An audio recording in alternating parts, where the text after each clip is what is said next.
25x वर्ग अधिक 30x अधिक 9 बरोबर 0 हे वर्ग समीकरण सोडवायचे आहे.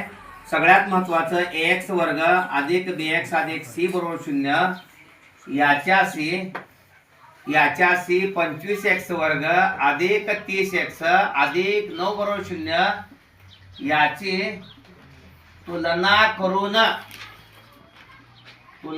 a बरोबर 25 मिळतोय, b बरोबर या ठिकाणी 30 मिळतोय आणि c बरोबर 9 आहे. त्यानंतर आपल्याला सूत्र मांडायचं आहे. अगोदरच b वर्ग वजा 4ac घेऊ नका, तुम्हाला ते अगोदर कसं माहिती झालं सूत्रात आहे हे, म्हणून सूत्र लिहायचं.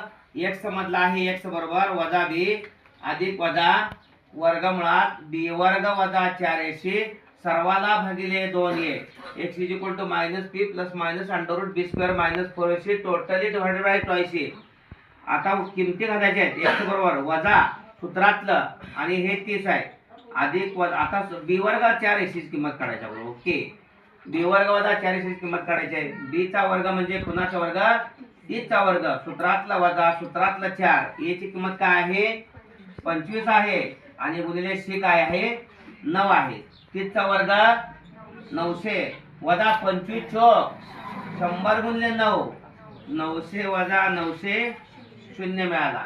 आणि म्हणून किंमत काढताना इकडे x बरोबर वजा b आहे 30 अधिक वजा वर्गमुळात b वर्ग वजा 4ac आलाच काय तुमचा 0 आणि सगळ्याला भागिले 2 गुणिले a काय आहे 25 आणि म्हणून x बरोबर वजा 30 अधिक वजा 0 वर्गमूळ 0 25 दोन्ही 50. हे दाखवायला पाहिजे तुम्हाला. वजा 30 अधिक 0 घेतलेलं आणि भागिले 50, मग वजा 30 बेरजेवर परिणाम 0 काही करत नाही, भागिले 50 0 0 गेले वजा 3/5. आता काय करणार? किंवा x बरोबर वजा 30 वजा 0 भागिले 50 वजा 30 भागिले 50 आणि वजा 3/5. आणि म्हणून या ठिकाणी वर्ग समीकरणाची मुळं काय लिहिणार?